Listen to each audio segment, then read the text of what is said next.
My mom told my boss to fire me at the company dinner. She didn't know I own the company now. Before we dive into the story, don't forget to subscribe and drop a comment below telling us where you're listening from. We'd love to give you a shout out in our next video. I had always thought of myself as a patient man. In the 12 years we'd been married, I believed that love and loyalty were the bedrock of our home. My days were long. My nights spent tending to the small details of family life, from fixing leaky pipes to making sure her morning coffee was just how she liked it. 2 sugars, a splash of cream, always in the blue mug, she said brought her peace. I never complained, never let the weight of work or the exhaustion of life dim the light I thought we shared. She was the center of it all, and our 2 kids, the kids I thought were mine, were the threads that wove us together. Or so I believed. The night she told me the truth, it was raining. The house felt cold, even with the fire crackling in the hearth. She had that look in her eyes, a glint I couldn't read, and her lips twisted into something almost like a smile. She said it so casually, as if it was just another piece of gossip, not the knife she was twisting into my gut. "You're so stupid," she told me. "You really thought those kids were yours?" My breath caught in my throat, and the world seemed to tilt. But I didn't let her see me break. I held her gaze, trying to find some trace of the woman I thought I knew. But she was gone, replaced by someone colder, crueler. I didn't say a word. Maybe she expected me to shout, to cry, to beg for answers. But I didn't. My mind was already 1,000 miles away, flickering through every moment I'd held those children close, every time I'd thought I was giving them the best of me. She must have taken my silence as weakness. She smirked and walked away, leaving me standing there with the weight of her words pressing on my chest. That night, I didn't sleep. I lay in our bed, staring at the ceiling, the shadows on the walls dancing like memories I couldn't trust anymore. The next morning, she was gone. She took the kids with her, left a note on the kitchen table, "I'll send for the rest of my things." As if I was just some temporary stop in her life, a mistake she'd corrected. I read the note over and over, the words blurring into nothing. I felt hollow, like the life I'd built was nothing but a story someone else had written for me. But even in that emptiness, something else was taking root.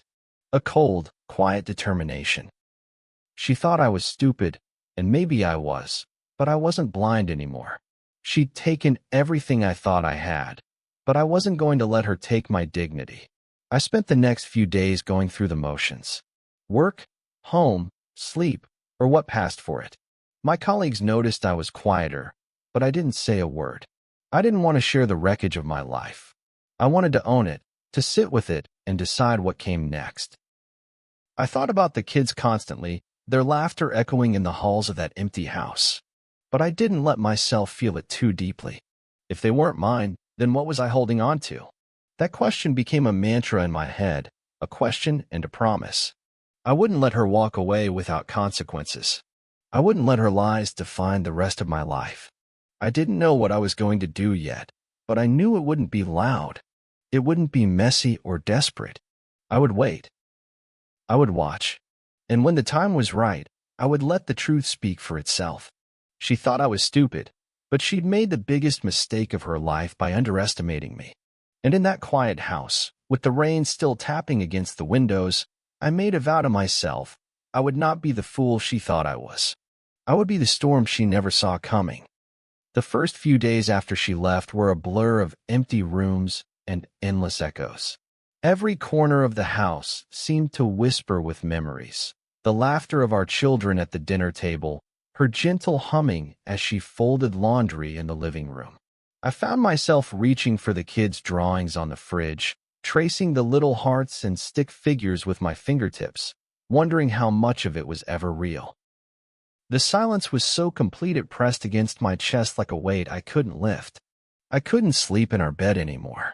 It smelled like her perfume, like the life I'd lost. So I took to sleeping on the couch, my back aching in the mornings, but at least there I could pretend I was somewhere else, somewhere the truth hadn't yet found me. By day, I went to work as usual. I wore the same suits, tied the same knots in my ties, and greeted the same faces with a practiced smile that felt more like a grimace. My coworkers must have seen the change in me, the way my eyes seemed to drift off mid-conversation, the way my hands trembled when I thought no one was looking. But no one asked. Maybe they thought it was none of their business. Or maybe they were afraid of what they'd hear if they did. Either way, I was grateful. I didn't want pity. I didn't want comfort. I wanted answers, and I wanted to find them on my own. At night, I sat at the kitchen table long after dinner was over, the empty plates still in front of me. I thought about everything she'd said, every word she'd used to tear me down, to make me believe I was nothing but a placeholder in her perfect life. I played it over in my head like a recording, each time finding a new edge, a new cruelty in her tone. And with each replay, the shame I'd felt began to turn to something else. Not rage, not quite. Something colder, something sharper. A need for the truth, and a need to make her see it for herself. That's when I decided to call the private investigator. It was a number I'd found years ago, tucked away in a drawer when a friend had once joked about catching his own wife's wandering eye. I never thought I'd need it. But that night, with the rain beating against the window and my hands shaking as I dialed, I realized how little I'd really known about the woman I'd loved. The investigator was professional, his voice calm and steady. "I don't need the whole story," he said when I started to ramble. "Just give me the facts, and I'll find the rest." So I did. I told him her name, her habits, the small details that only a husband would know. And then I waited. The waiting was the hardest part. Each day felt like a lifetime, each hour a battle between hope and dread. I still went to work. I still smiled at the neighbors when they waved. But inside, I was somewhere else, in that endless limbo between the life I'd known and the truth I was about to face. The nights were worse. I'd lie awake listening to the house creak and settle, every sound a reminder of what was missing. Sometimes I'd dream of the kids, their laughter echoing in the halls. And I'd wake up gasping, tears on my cheeks before I even knew why. After 2 weeks, the investigator called. I could hear the gravity in his voice before he even spoke. "I have what you asked for," he said, his tone careful. "But I need you to be sure you want to see it." I said yes before he could finish. There was no going back now. When the envelope arrived, I didn't open it right away. I stared at it for hours, the weight of it sitting on the table like a ticking bomb. When I finally broke the seal, I felt the world tilt again. Photos of her with him, the man she'd chosen over me, receipts for hotel rooms, dinner dates that had never included me, and the DNA tests, the final nail in the coffin. Those kids, the ones I'd loved like they were my own, weren't mine. Not even a drop of my blood in their veins. I didn't cry. I thought I would, but there was nothing left to cry about. The grief was there, sure. A deep, endless ache that felt like it would never leave. But over it all was that cold, hard clarity. She'd lied. She'd built a life out of my trust, and when she was done with it, she walked away like it was nothing. But she didn't know me as well as she thought she did. She didn't know that I wouldn't just fade into the background, that I wouldn't let her rewrite the story of who I was. She'd taken the kids, the house, the future I thought we shared, but she hadn't taken my resolve. I began to plan, not in anger, not in haste, but with the same quiet patience I'd always had. I watched her from a distance, seeing the life she'd chosen unfold. She looked happy, her smiles bright for everyone else, her new man's arm always around her waist. But I knew the truth, and soon enough, so would everyone else. She thought she'd won. She thought she'd left me in the dust. But she had no idea I was just waiting for the perfect moment. The moment she'd think she was untouchable, the moment she'd be most certain of her new life. And when that moment came, I'd be ready. The man she called stupid would be the one to bring it all crashing down. The days turned into weeks, and the weeks into months, but my resolve never wavered. I watched from the sidelines as she built her new life with the man she claimed was the father of my children. Social media was her stage, and every post was a carefully curated performance of love and success. The two of them, always smiling, their perfect little family on display for anyone who cared to see it. Her captions were filled with half-truths and hollow gratitude.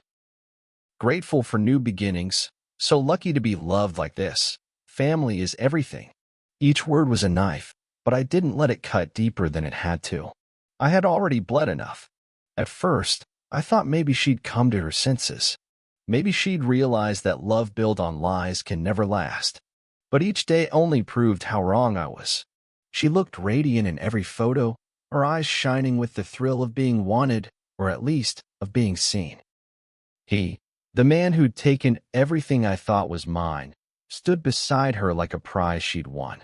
And the kids, they looked happy too. That was the hardest part. I didn't know what they'd been told, what version of the story she'd chosen to feed them. Maybe they thought I had left them. Maybe they believed the lie that I was nothing more than a passing shadow in their lives. The thought of it twisted something deep inside me, but I kept that pain locked away. It had no place in what I was building. The nights were the worst.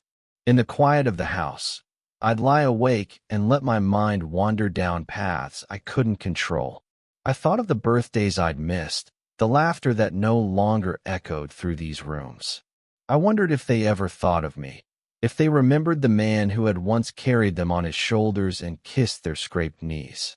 I wanted to reach out, to call, to hear their voices one more time. But I didn't. I knew any attempt would be twisted, turned against me in her hands. She was too good at spinning her version of the truth. So I waited in silence, holding on to the only thing that kept me going, the promise of the day I would take back the power she had stolen from me. Every day, I added to the quiet file I was building.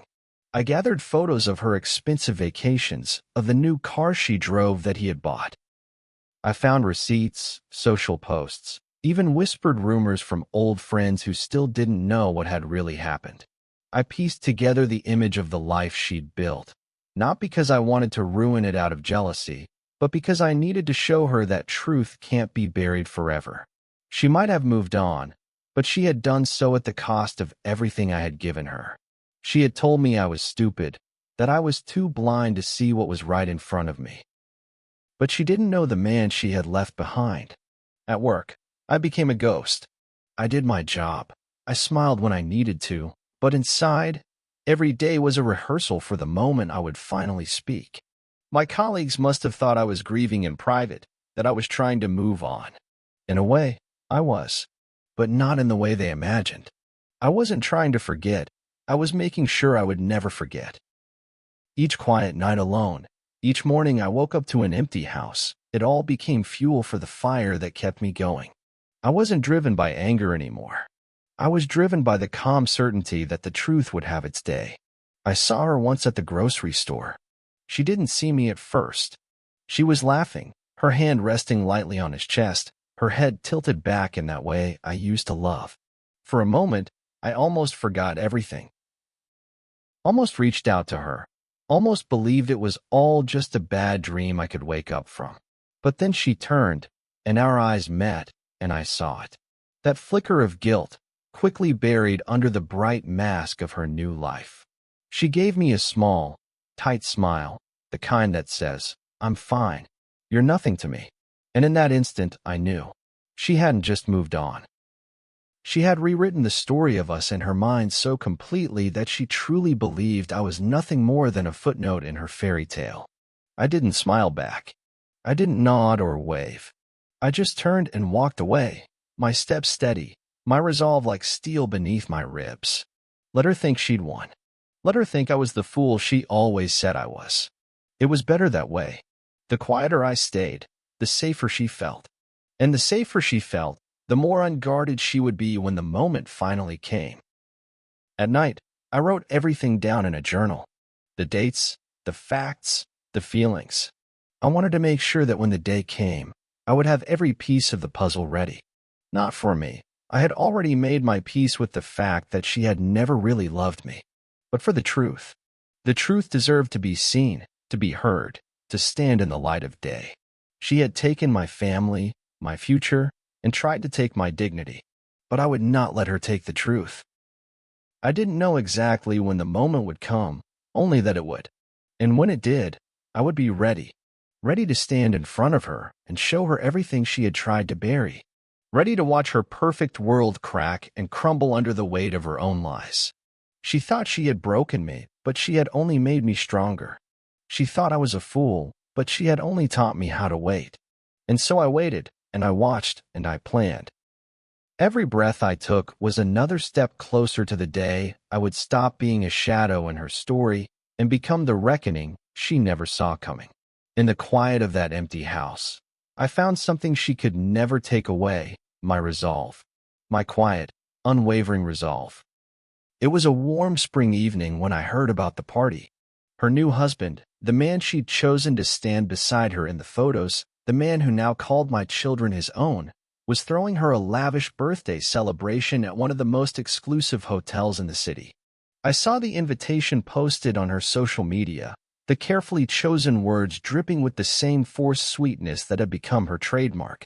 "Join us as we celebrate love, family, and new beginnings," it read. And in that instant, I knew. This was the moment I had been waiting for. I spent the days leading up to the party in quiet preparation. I went over every piece of evidence I had collected, every photo, every receipt, every line in the DNA report. I didn't let anger guide me. I let purpose guide me instead. This wasn't about vengeance for me. It was about truth. It was about showing her that no matter how carefully she had crafted her lies, the truth had a way of slipping through the cracks. And I would be the one to let it in. The night of the party, I dressed with meticulous care. The suit I chose was the one she had bought me for our 10th wedding anniversary, a deep navy blue that had always made her smile. As I adjusted the cuffs and straightened my tie, I caught my reflection in the mirror and held my own gaze. There was no hesitation in my eyes, no uncertainty. Just a quiet calm, the calm that comes from knowing you have nothing left to lose.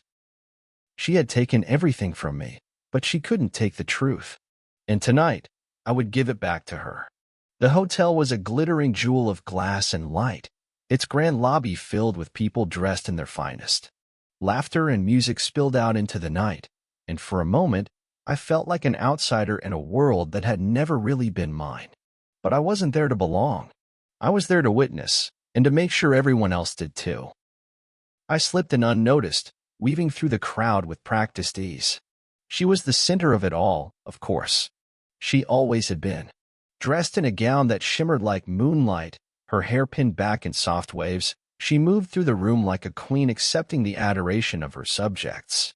He was never far from her side, his hand resting possessively on her waist, his eyes filled with the same easy confidence that had once fooled me too. I wondered if he had any idea what lay beneath the surface of that perfect smile. I watched her for a long time, standing in the shadows, my hands tucked into my pockets. She laughed, she posed for photos, she leaned in close to whisper secrets into his ear. And through it all, I saw the same cold calculation in her eyes that I had seen the night she told me the kids weren't mine. She thought she was safe. She thought she had rewritten the past so completely that no one would ever dare to question it. Finally, the music quieted and the lights dimmed. He stepped forward to toast her, his words a practiced melody of praise and devotion. "To my wife," he said, lifting his glass, his voice warm and steady. "The most beautiful woman I know, and the mother of my children." The room erupted in applause, and she beamed, her face glowing with the satisfaction of a life she thought was perfect. I waited until the last echo of laughter died down. Then I stepped forward, my heart steady, my steps measured. The hush that fell over the room was almost tangible, the collective curiosity of 100 strangers turning toward me in a single, silent wave. She saw me then, really saw me, and in that instant, the perfect mask she wore flickered, just for a moment, but it was enough. I walked to the microphone, each step deliberate, each breath a promise to myself. I didn't look at her. I didn't need to. I could feel the tension in the air, the unspoken questions that buzzed like static around us. When I reached the microphone, I paused, letting the weight of the moment settle over me like a cloak. "I'm sorry to interrupt," I began, my voice calm and clear, echoing through the grand ballroom. "I know tonight is supposed to be a celebration, a night of love, of family, of new beginnings. But sometimes, the truth has a way of finding us even in the middle of our perfect dreams." I reached into my jacket and pulled out the manila envelope, my fingers steady, my gaze fixed on the crowd. I was once called stupid. I continued, my words measured and deliberate. I was told I was blind, that I couldn't see what was right in front of me. But tonight, I'd like to share with all of you what I've seen, what I've learned in the quiet moments when no one else was watching. I opened the envelope and began to read, my voice unwavering as I laid bare the fact she had worked so hard to bury. I read the DNA tests, the cold, clinical proof that the children I had raised were never mine. I read the hotel receipts, the messages she had sent to him, the photos that left no room for doubt. Each word was a stone, each page a crack in the foundation of the life she had built. Around me, the room was silent, the weight of the truth pressing down like a storm. She tried to speak, her voice a thin thread of protest, but I didn't let her. This was my moment, and I wouldn't let her take it from me. When I finished, I set the papers down and looked out over the crowd, their shocked faces, their uneasy glances at the woman who had once been the picture of perfection. And then I turned and walked away, the sound of my footsteps the only sound in the room. I didn't look back. I didn't need to. I knew the truth would echo in that ballroom long after I was gone. And as I stepped out into the night, the cool air against my face, I felt something I hadn't felt in months. Peace. She had tried to make me the fool in her story, but in the end, it was her own lies that had undone her. And I was finally free. As I stepped out of the grand ballroom and into the cool night air, the weight of what I'd done pressed against my chest, but it wasn't the crushing weight of shame or regret I might have expected. It was a lighter weight, a release of something that had bound me for too long. I paused at the top of the steps outside the hotel, looking up at the night sky where the stars flickered like distant witnesses. Behind me, I could still hear the murmur of voices, the quiet gasps of disbelief, the rustle of confusion and scandal in the air. It was as if I'd cracked open a dam that no one had even known was there, and now the flood was unstoppable. I took a deep breath, letting the cold air fill my lungs. For the first time in months, I felt like I could breathe without the tight band of secrets and lies around my ribs. My heart beat steady, no longer thundering with doubt or fear. I had done what I came to do. I had spoken the truth, loud and clear, for everyone to hear. And in doing so, I had taken back a piece of myself she'd tried to erase. Inside, I imagined the scene playing out.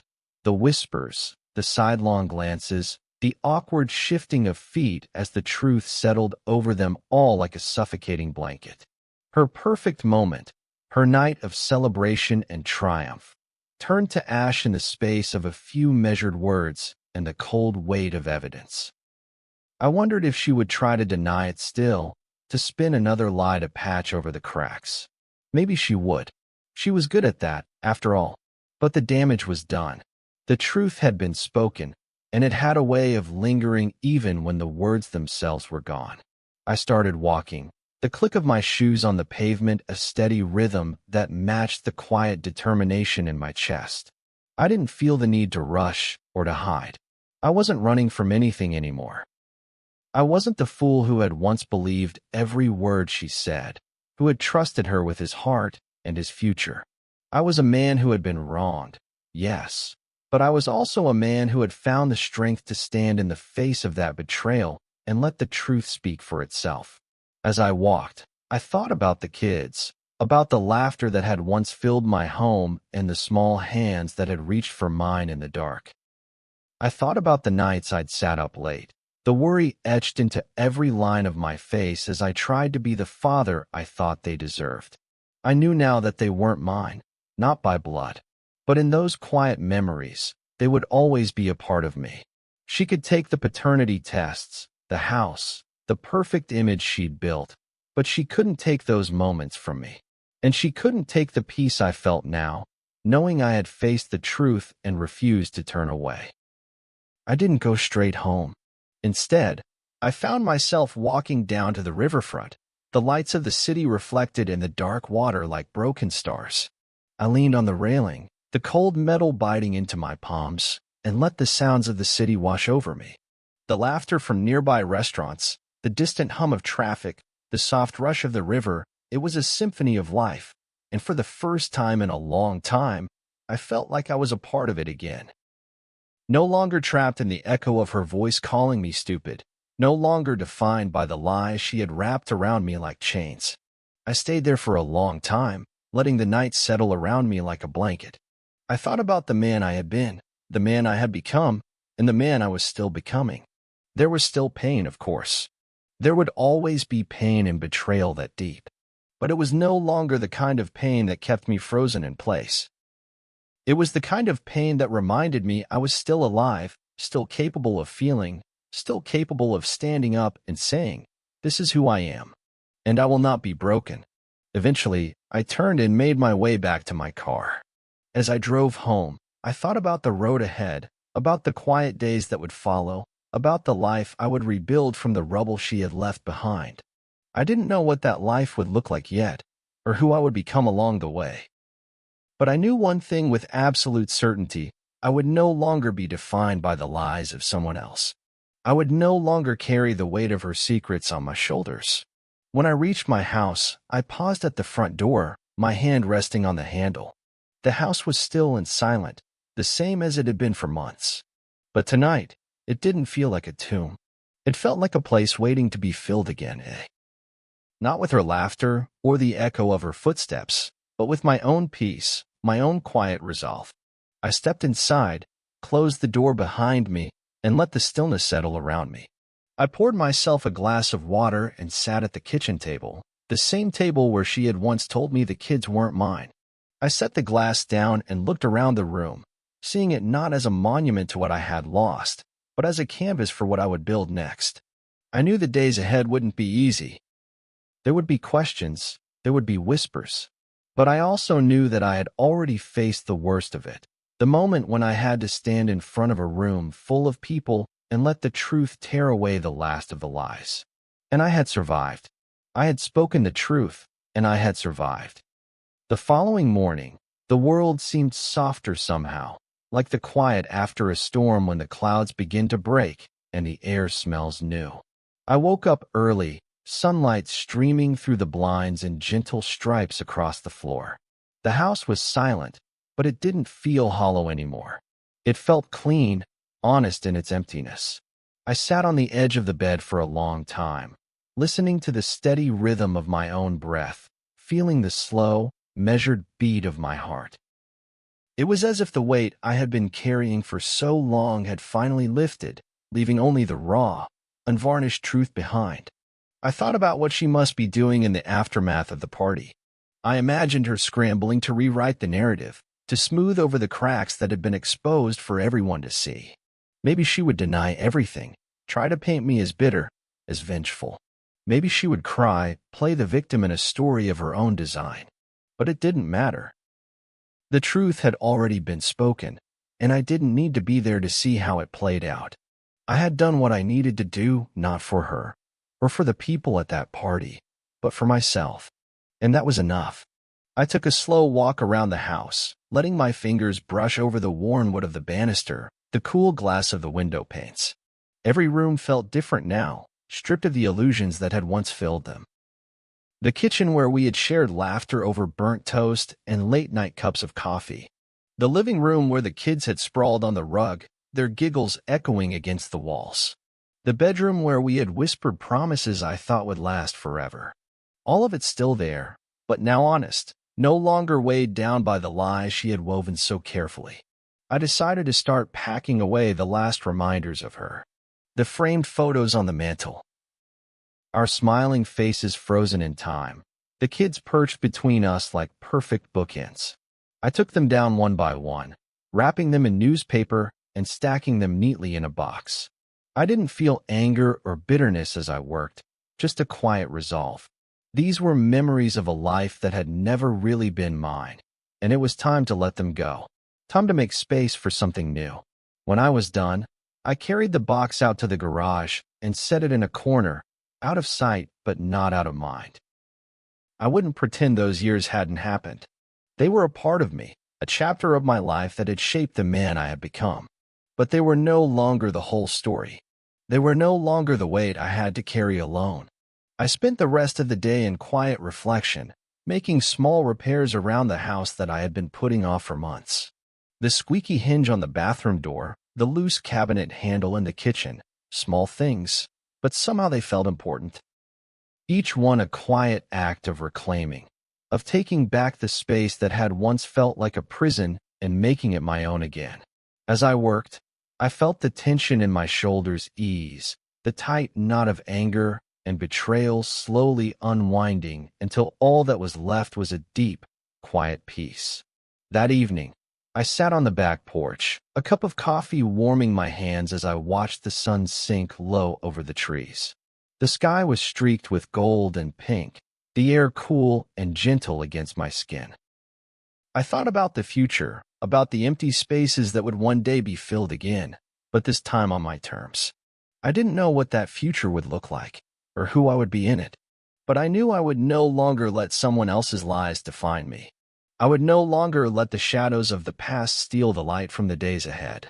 As the last of the sunlight slipped away, I felt a quiet satisfaction settle in my chest. I had waited for her perfect moment. Waited with a patience she had mistaken for weakness. I had let her build her castle of lies, brick by careful brick, and then I had spoken the truth that brought it all down. Not with anger, not with violence, but with the quiet certainty of a man who knew who he was and what he stood for. And in the end, that was enough. I took one last sip of my coffee and stood, feeling the cool grass under my bare feet as I walked back inside. The house was quiet, but it no longer felt like a monument to what I had lost. It felt like the beginning of something new, something honest and true.